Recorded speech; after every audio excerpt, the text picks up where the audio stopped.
competitive multiplayer Quidditch, and Pokemon Go, but it's Monster Hunter? These are some of the very real game announcements this week, and we'll give you all the juicy details.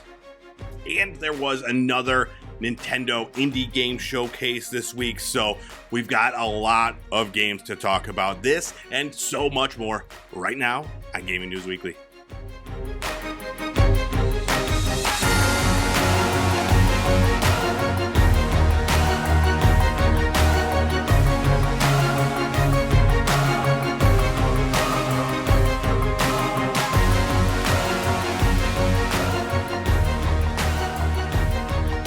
Gaming News Weekly is back.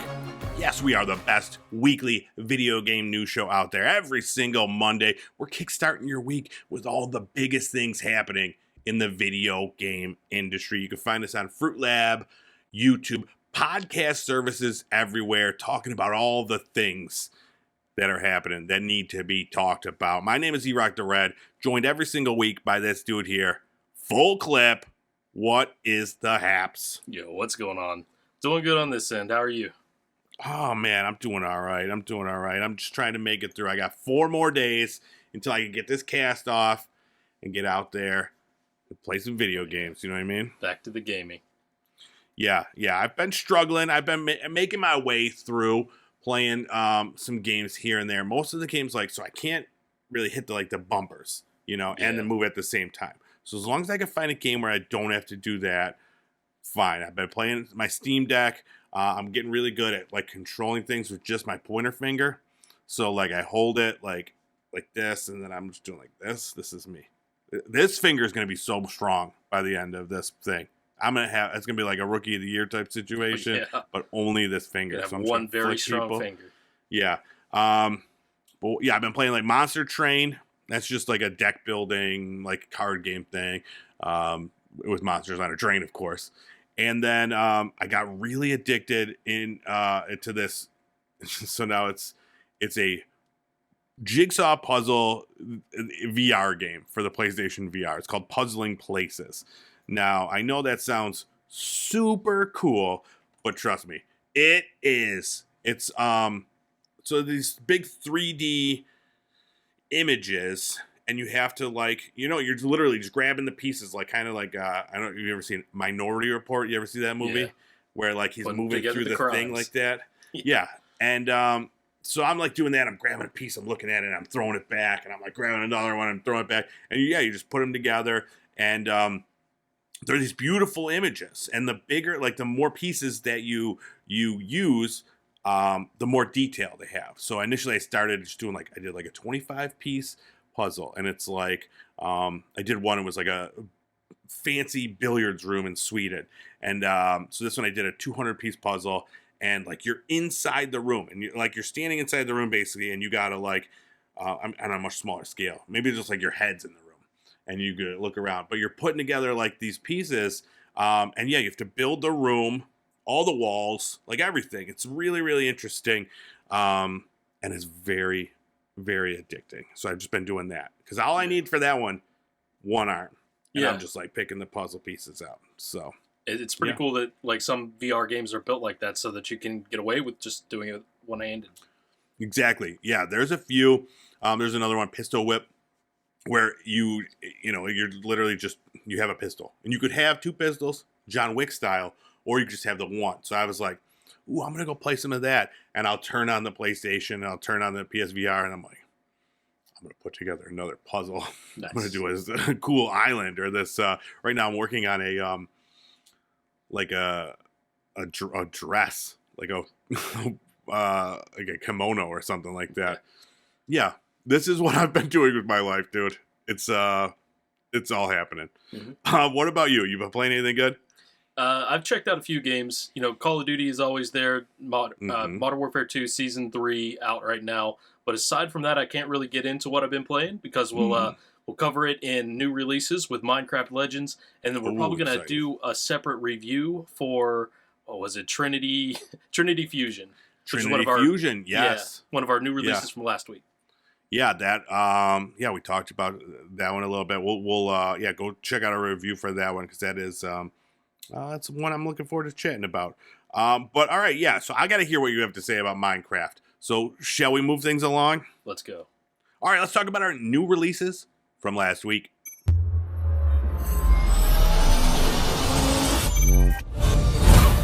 All right, first up, Minecraft Legends came out April 18th, PS4, PS5, Xbox One, XS, PC, and Nintendo Switch. It's out everywhere.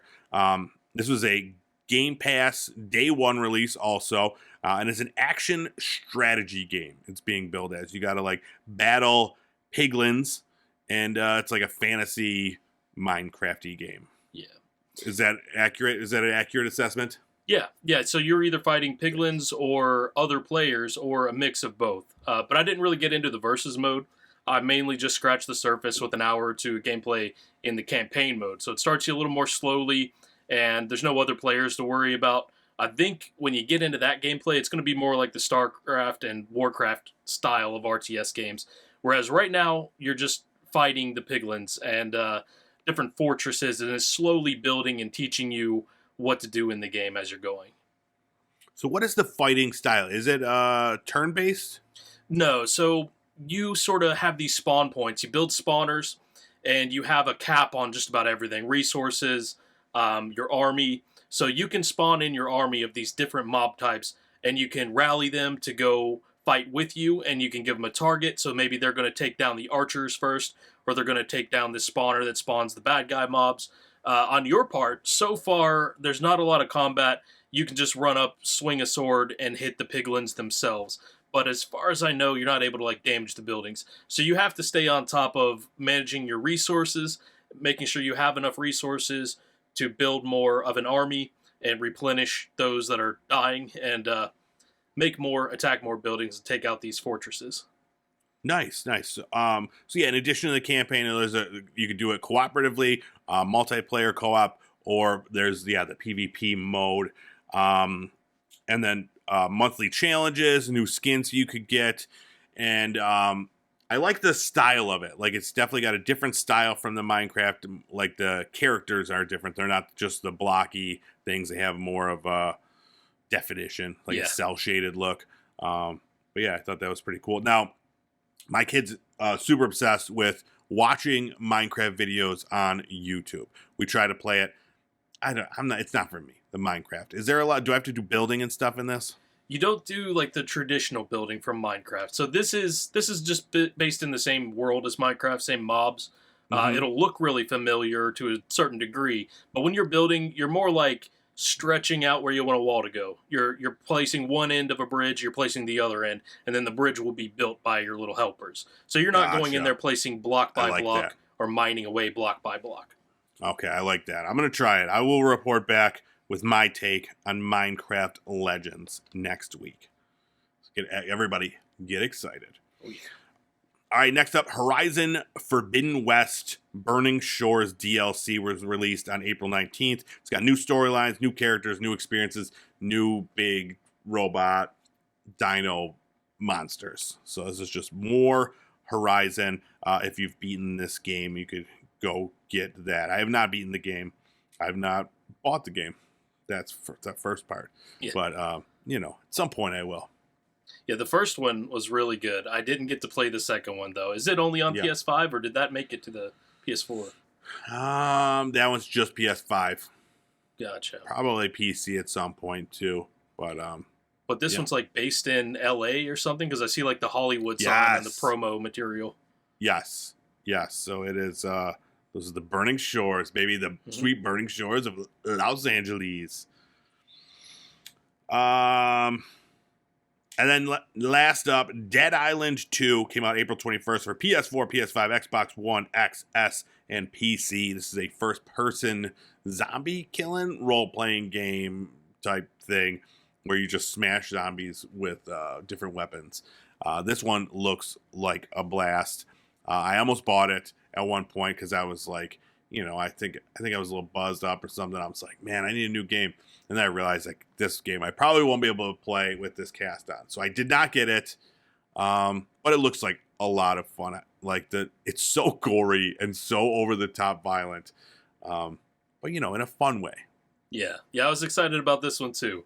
And it's one of those games, we used to have a lot of these coming out, the Xbox 360 era. All the different zombie games that are a little bit slower, not as fast paced as like Call of Duty Black Ops Zombies. That's a different genre.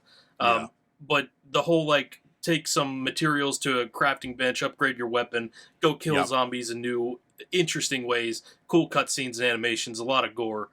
You can't beat the style, and it's cool to have one that's come out.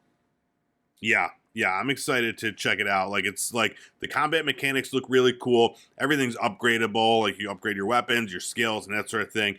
And it looks like a lot of fun. Now it's got a 75 on Metacritic, so it's not getting the best review. So maybe we'll wait for a sale or something. But yeah, it definitely looks like a lot of fun. And did you see this Alexa game control that it has? No, I didn't. So you can control parts of so you could talk to like NPCs, you could swap your weapons, you could goad like the zombies by like this in-game chat like through your headset. And I have no idea how it works, but it's like a legit like right through. You don't need to have like a subscription to or like an Echo or a Dot or whatever those things are, and you could just talk right in there. It's weird. That's cool. That's got to be like the first game that's had that. I mean, they've done that as a gimmick for a while. They had like Hey You Pikachu and SOCOM U.S. Navy SEALs back in the day, but never Alexa, never something to that extent. Yeah, so it's weird. I don't know if like you have to say it like to get it to trigger, right? There has to be. I don't know how it works. But yeah, it would be really annoying if you had like the smart speaker right beside you and you're trying to play the game. Exactly. Well, because when I just said it now, my thing like was across the room and it just was like boom, and I'm like, no. I don't Dead want Island you. 2, Go away. Exactly. Yes. But it's interesting. I want to see what that means. I clicked on the description talking about the AGC they're calling it, and it took me right to an Amazon page. And this is the only game to have it. But yeah, Amazon has their own gaming studio. I wonder how long it is before they start working that into their own. Everything's just going to be you talking to everything. All right. That is it for our new releases from this past week. We do have a couple other ones to talk about that we will talk about in our next segment. So shall we move things along? Let's go. All right, let's do it. Let's talk about our news of the week.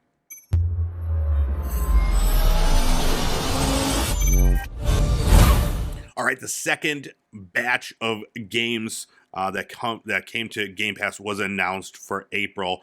And so we talked about Minecraft Legends already. That one is out now. An additional one that is out now. Coffee Talk Episode 2, Hibiscus and Butterfly. That is a day one release on Game Pass. Now, believe it or not, I was checking out the first Coffee Talk, and I'm like, I almost played it like today. I was just looking at it because it's like, you just make coffee and talk to fantasy creatures. Oh yeah, I know you were pumped for this one. Yeah. I've always wanted to be a barista in a fantasy world. Right? Who hasn't? Medieval Dynasty came out April 20th.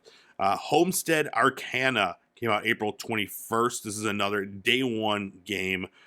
This one, you're a farming witch, and you do spells, and you use nature to heal the land or something. Nature's magic. That's what the tagline says here. I showed this to my wife, and immediately she's like, oh, I need this game. Yeah. I'm like, there's 18 of these games that is out every week. Right. It's right up that alley of Animal Crossing and Disney Dreamlight Valley, things like that. Yeah, but with a farming witch. Cassette Beasts comes out April 26th. Now this says it's a day one game on PC Game Pass only, so I'm not certain if this is also going to be coming out on console, but I hope so. I'm really excited for this, and I don't have PC Game Pass. I want to try this one out. So I really hope that they expand that out.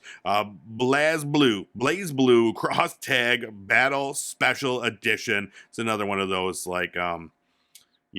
fighting games with the bright colors, and my eyes bleed when I play them.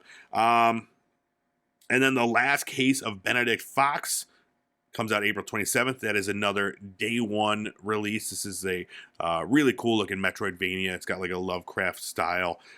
Very excited for that one. And then the big one, Redfall, comes out May 2nd. Also day one release. And yeah, I'm gonna check that one out. There's a lot of people are talking a lot of trash about the Redfall lately. They saw some announcements that it's not going to be. I think it's like max 30 frames per second. It's not great for this is 2023. You know what I'm saying? Yeah.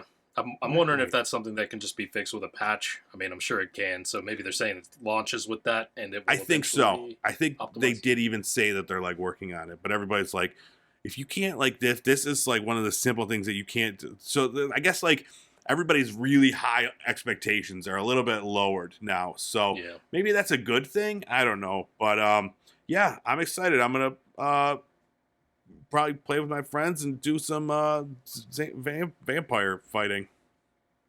So yeah, that's another crazy month of new releases, brand new games coming straight to your home through Xbox Game Pass. And then leaving at the end of the month, Bug Snacks, Destroy All Humans, Dragon Quest Builders 2, Tetris Effect, and Unsold. So if you haven't played Bug Snacks, you've got time. Go finish Bug Snacks.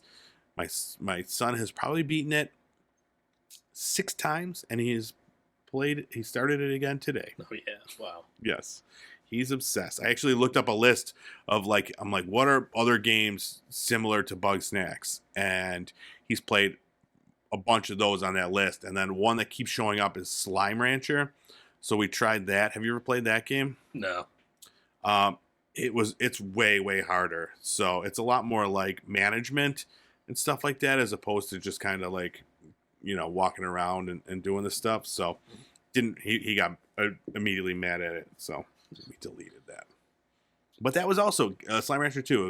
It was on Game Pass. So it's nice to have this option. If like we see a game and we want to try it, bam, we're trying it. So, all right. So lots of good games out there. Let's talk about some other exciting things, though. First up, Sony bought another studio. They bought Firewalk Studios. Now, you've probably never heard of Firewalk Studios because they have not made a game before. But in 2021, Sony and Firewalk Studios announced that they're working together on a new AAA multiplayer game. So that was really the first time we heard about them. It was a new studio with all these pretty well-respected developers. And now, before that game is out or done, Sony bought them. So they must like what they've been seeing over there. So they got them. They wrapped them up. They're like, Microsoft, we could do it too. We're buying Firewalk Studios.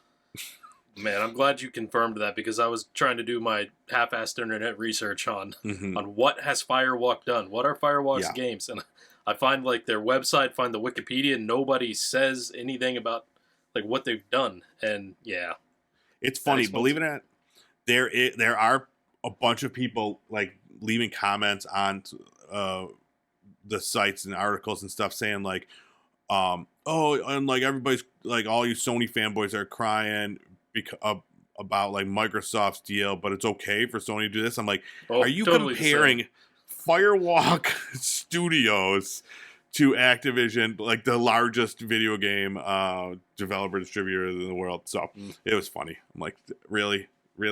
But yeah, so let's see. Ryan Ellis and Tony Hsu. It's probably just Sue. HSU. They are the running things over there. Tony said, building a new studio at scale has been an incredibly exhilarating and relentlessly daunting task. Fortunately, we've been supported by great partners throughout. Probably Monsters, the studio, helped turbocharge us in setting up the studio, and Sony has been supporting our project and our creative vision from the beginning. He said, today we're taking the next natural step and joining PlayStation Studios. We've worked closely with them and the very talented team at PlayStation for years, helping to make our new game even better. To join PlayStation Studios is to formally become part of a family that has produced many of the most storied games of our age, and we are honored. So, yeah, so they were like, let's see, former Bungie CEO Harold Ryan is leading things up there, and Yeah, some big names. So I'm sure they're going to make a quality AAA multiplayer title, right? Definitely. Absolutely. All right, another acquisition. This one a little surprising, a little more surprising, I guess. So Sega, I don't know if you've heard of this game company called Sega. They're known for Sonic the Hedgehog, probably Echo the Dolphin, primarily. And formerly being in the console space. Exactly. Yes, they purchased Rovio, the developer of Angry Birds, the mobile game studio. So, yeah, they're on the cusp right there. You know, they're like, let's buy this Angry Birds game company for $775 million. It's all that Sonic the Hedgehog movie money right there. Yeah. They don't know what to do with it. The shocking part isn't what Rovio was bought for. It's just that Sega had that money. Yeah, it's so funny because you always think of Sega as being like, you know, remember when they went bankrupt and they had to like sell everything. But yeah, that blue hedgehog, dude, is just making bank for them. So yeah, they as many times as they've repackaged the same games 15 different ways, I guess. Yeah, people are buying them. Yep, yeah, and I'm telling you, the movies, you got to go watch them. They're great films. So let's see. In the press release, they said Sega hopes to use Rovio's distinctive know-how in live service mobile game operation to bring Sega's current and new titles to the global mobile gaming market. That's fun to say. Global mobile gaming market. Let's see. They said, among the rapidly growing global gaming market, the mobile gaming market has especially high potential and has been Sega's long-term goal to accelerate its expansion in this field. President and CEO of Sega. Let's see. They said, yeah, that's what they said. So, what I'm fully expecting: Sonic the Hedgehog, Angry Birds, some sort of a mashup. It's going to be like a movie. There's going to be all these tie-ins. It's going to happen. Flying hedgehogs, cool. Blasting through the air. You got Knuckles, Tails. It's going to happen. Well, from what I hear, Sega is still kind of involved in the arcade business, especially like in Japan. Or they may have sold their own like arcades, but the equipment and things like that, Sega's still doing a lot of that. So, I mean, adapting something like Angry Birds that's already so well known by everybody from 0 to 80 years old into something that could fit into like a Dave and Buster's scenario, that sounds pretty cool. Yeah, absolutely. And I think there probably are those out there. I don't know, you know, again, they have to, so this is something, like you said, it was 2009 Angry Birds came out. So they got to revamp something, but like how we saw Nintendo get into mobile gaming with some of their stranger titles you wouldn't expect, like Mario you know, Run. Yeah, like I could definitely see some of the Sega franchises doing the same thing, specifically Sonic the Hedgehog. So yeah, we'll see. I don't think this is a bad investment. You know, we always talk about the mobile gaming market and some people jumping in head first, and other people are a little bit, you know, wary of it lately. It's weird how we're seeing both sides. People are getting out of the mobile gaming field, and some people getting into it. So yeah, that kind of piggybacks off this other headline I've seen going around this past week, which isn't something we'll talk about in depth here, but it's like 45 or close to 50% of AARP members admit to gaming. I say admit. I feel like it's an admission for them. It's a big step. Exactly. But it's all due to the mobile gaming. Oh, absolutely. I mean, even just stuff like Wordle, or you know, do they count that? Or like a crossword puzzle thing where you got to get a mobile app. You know, like that's technically gaming. You know, not saying that some of these old timers out there, you know, playing Call of Duty mobile. Yeah, but speaking of old timers. And what we're on the subject of former console manufacturers just buying random stuff, Atari, did you see this? They bought over 100 PC and console games from the 80s and 90s, including multiple titles from the platforming series Bubsy. Are you excited about Bubsy? Maybe a new Bubsy coming out? Not exactly. You want a Bubsy? I want more pole position. You want Bubsy? You want Bubsy? That's I want Qbert.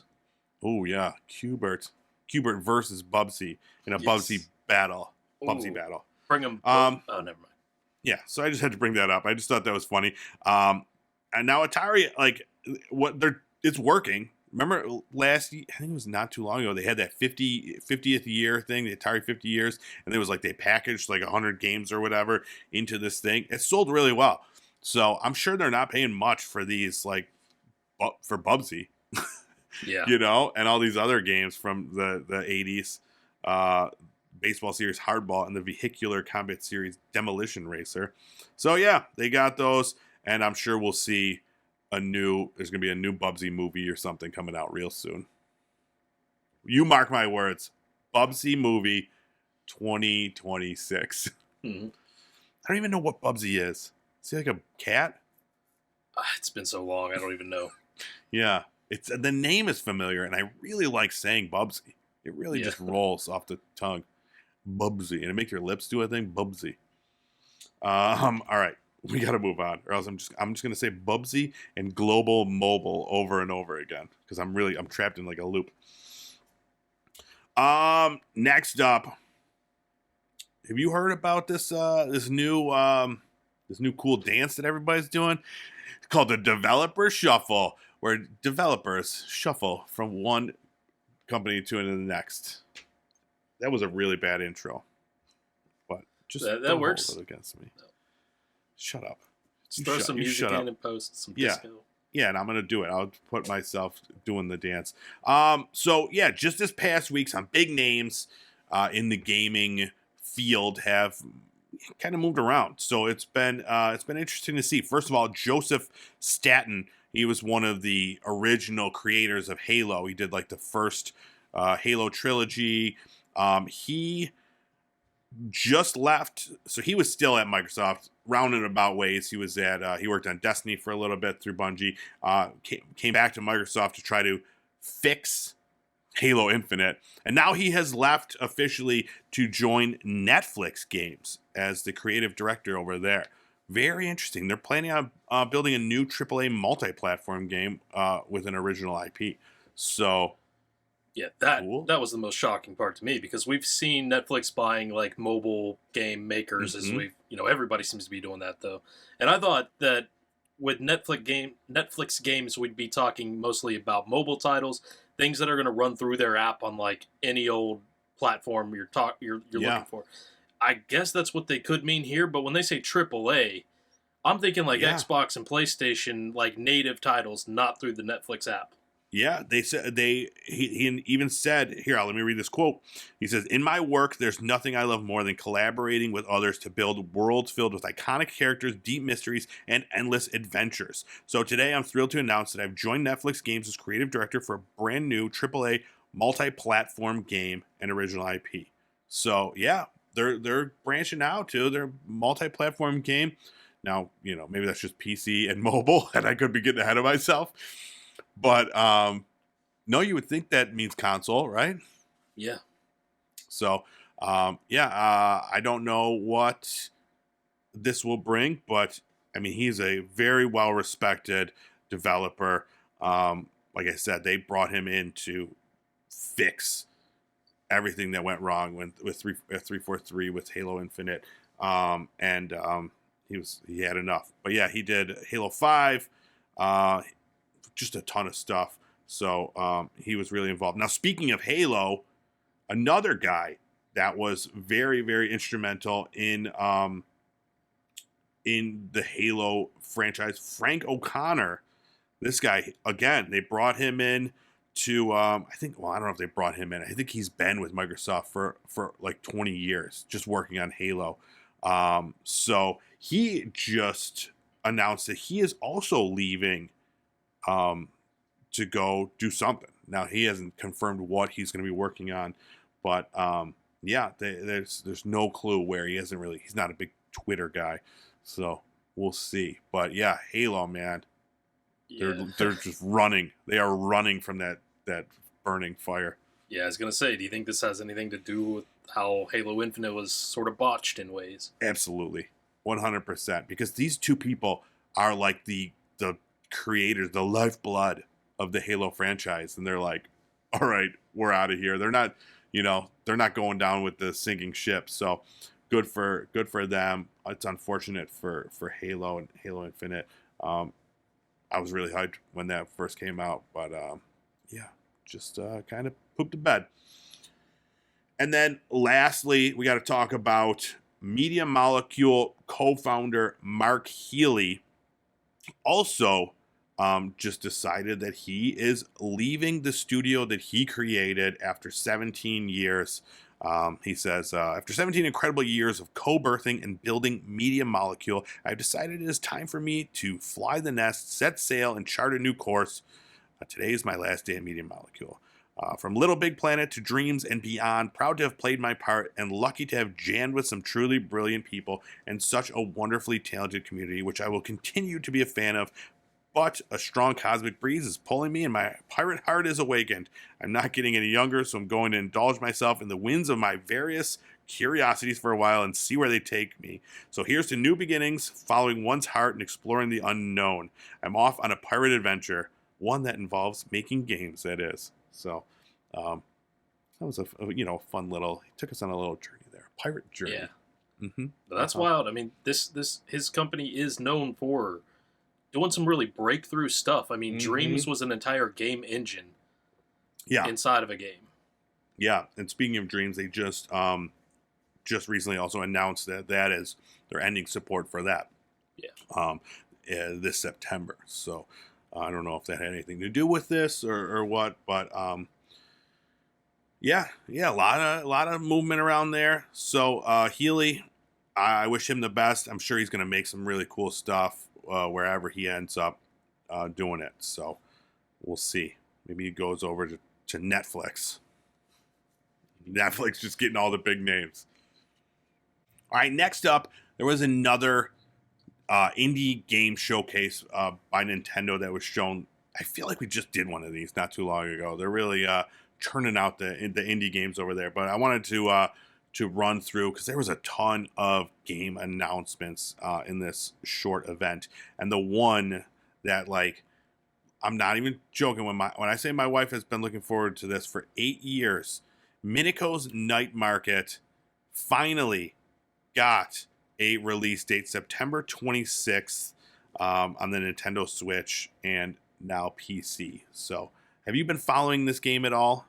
No, didn't know about it. Yeah, so when it was first announced, I showed it to her, and basically it's like it's another Animal Crossing style game, where you got this beautiful but there's a lot of cats. It's Japanese, and there's a lot of cats. And she has regularly, she's like, did that Minico's game come out yet? I'm like, no.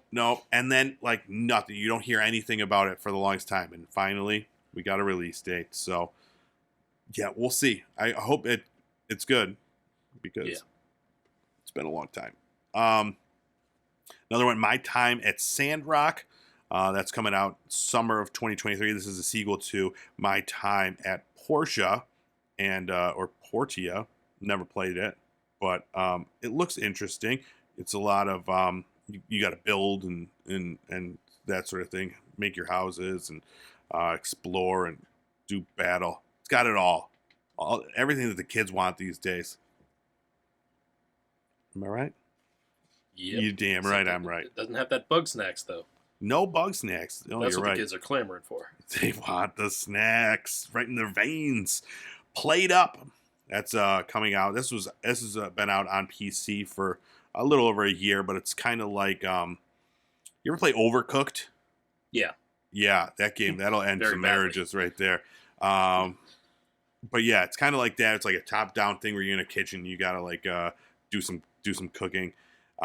This one is interesting. Quilts and Cats of Calico. So this is based on a board game called Calico, a very popular game. I've never played it. But now this is the digital version of that game. That'll be out in fall of 2023. Again, cats, it's a theme. I'm sensing a theme here. Mm-hmm. Rift of the Necro Dancer. We saw a new trailer for that. This comes out sometime in 2023, but it's a sequel to Crypt of the Necrodancer. Did you ever play that one? Heard of it, never played it. Yeah, I played it a little bit on the Nintendo Switch, and it's like a rhythm-based kind of Zelda-looking thing. Interesting game. Animal Well, that got confirmed and with a little trailer for that one. Now this is from Big Mode. We've talked about them before. That's who's that? Video Game Donkey? Is that his studio? Yeah, where he's just going to be publisher, I guess. Yeah, publisher where they're putting out like indie games. This one's strange. It's just like this really pixelated like thing where you just go through like a labyrinth or a maze or whatever, and it's like a puzzle game. Sometime 2024 for that one. Crime O'Clock. That got a release date, June 20th, 2023. This one looks interesting. It's kind of like it's like a crime-solving game, but it's very, very hand drawn, but like in black and white, and then like color pops in. Looks really cool. I'm excited. I'll probably wishlist that, join on Steam or whatever. Shadows Over Loathing. This one is coming to Switch later in 2023. This is a sequel to a different game. I don't remember. West of Loathing. And it's like stick figures. It's weird. This is another one I was like looking at. I'm like, I like this game. I'll tell you what. The best thing about these Nintendo indie showcases is it shows me all the games that I'm gonna be playing on my Steam Deck. Yeah. Which is it's fine, but yeah, it's really cool seeing all these new indie games coming out. Teslagrad 2, and Teslagrad Remastered were shadow dropped right after this show. So it's a physics-based puzzler where you use electricity to get through the game. So those you can play right now. And there was a deal too. I don't know if it's still happening, but if you could get them bundled or whatever, or the first one's super cheap. So those look good. And then the big one for me, Blasphemous 2. We got a first trailer and a release window of this summer. So do you ever try the Blasphemous game? No. Oh, it's like a beautiful looking game. It's like a Metroidvania style game. And just based on the way it looks, it's really, really interesting. The weapons and like moves and stuff like that. It's a really interesting game. I'm excited that there's a sequel. And then Oxenfree 2, Lost Signals. We got a release date for that, July 12th. So I wonder if we'll see this on Netflix through them at all, because they bought this studio. They created Oxenfree. Was it Night School Studio? Yeah, that'd be interesting.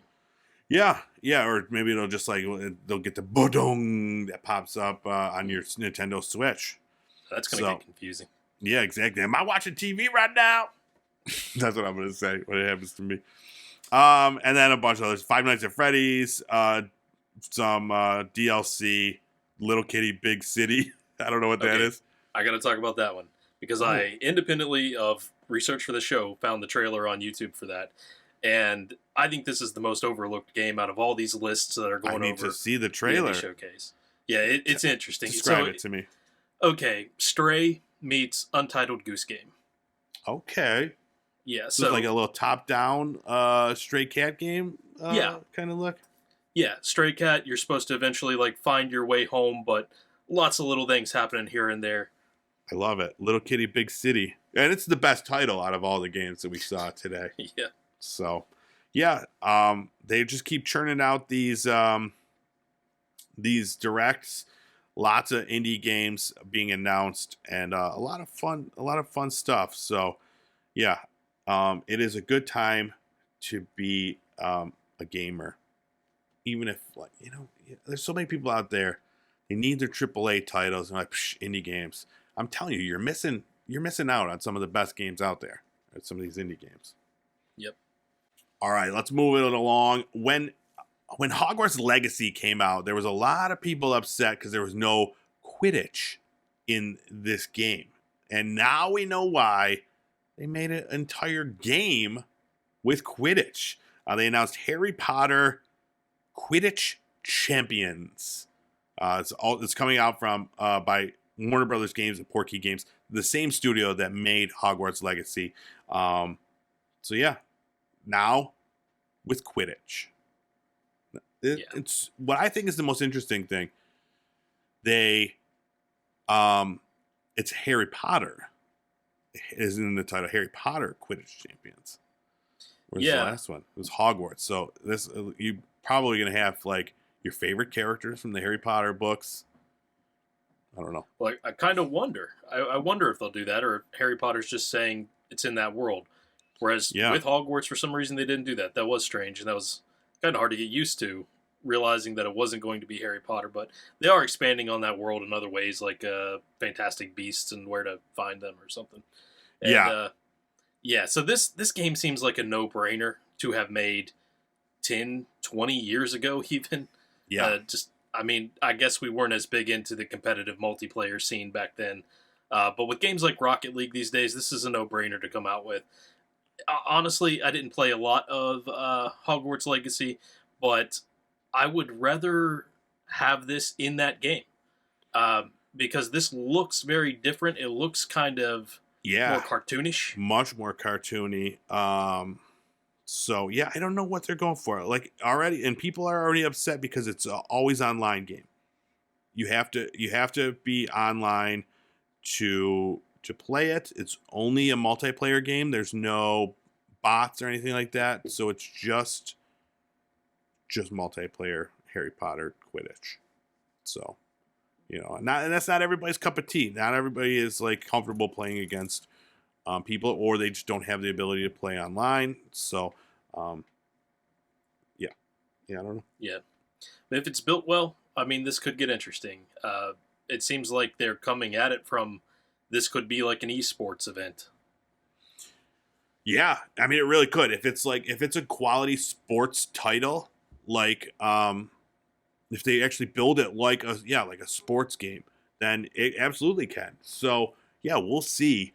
You'd also got to see, like, it's funny too, because when we talked about Hogwarts Legacy and the everything with J.K. Rowling and stuff like that, there was such a fervor. But Hogwarts Legacy became one of the best-selling games this year, and so yeah, they're definitely gonna capitalize on that success with this Quidditch game. Now, obviously, it's very different. It's just literally just a multiplayer sports game, so different markets for sure. But I mean, they're talking about rebooting like the series in a TV. Did you see that? They're gonna HBO or Max. They're gonna do like a TV series where each season is like a book or whatever. So, there's still a lot of life left in this Harry Potter with J.K. Rowling or not. So, we'll see. So right now you can sign up for a play test. It's a play test that starts. I think it starts now, as of the release of this. So, and then the game will come out. I don't know if we got a release date for the game, but So go sign up. You can go to QuidditchChampions.wbgames.com to sign up for the play test. See if you can get in there and go ride a broomstick and catch a snitch and throw a ball. That's all I know about Quidditch. Yeah, but it sounds cool.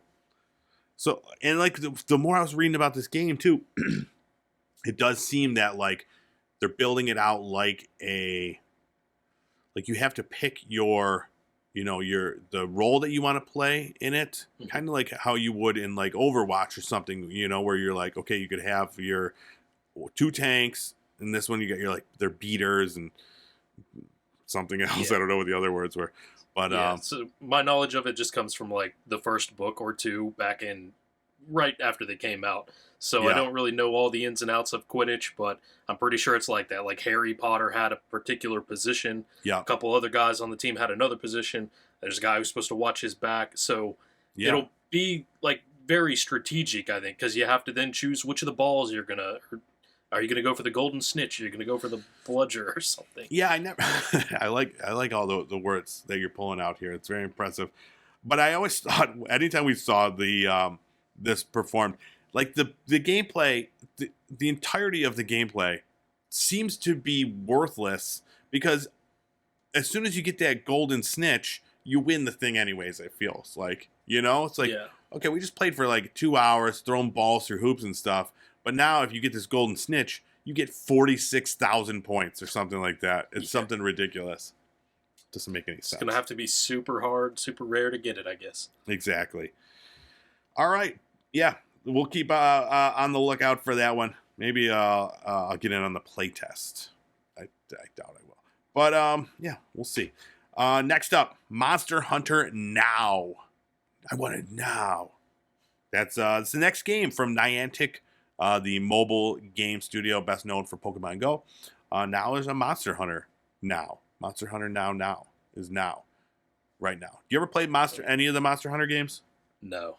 Yeah. I always wanted to because I like the hook of it. So there's these giant, it's basically hunting. It's a multiplayer game. You can go out with a group of friends. You play by yourself. You see these giant cool creatures. You kill them. You take their bones or their whatever, and you make cool armor or weapons. And like you can have this like dope looking outfit and everything. So I played it once, and I just felt so guilty. It's just like this unsuspecting monster, not doing anything wrong, just drinking from the stream. And I'm like, just because I want like a new hat, I have to kill this monster. Just one for me, dude. It's not my thing.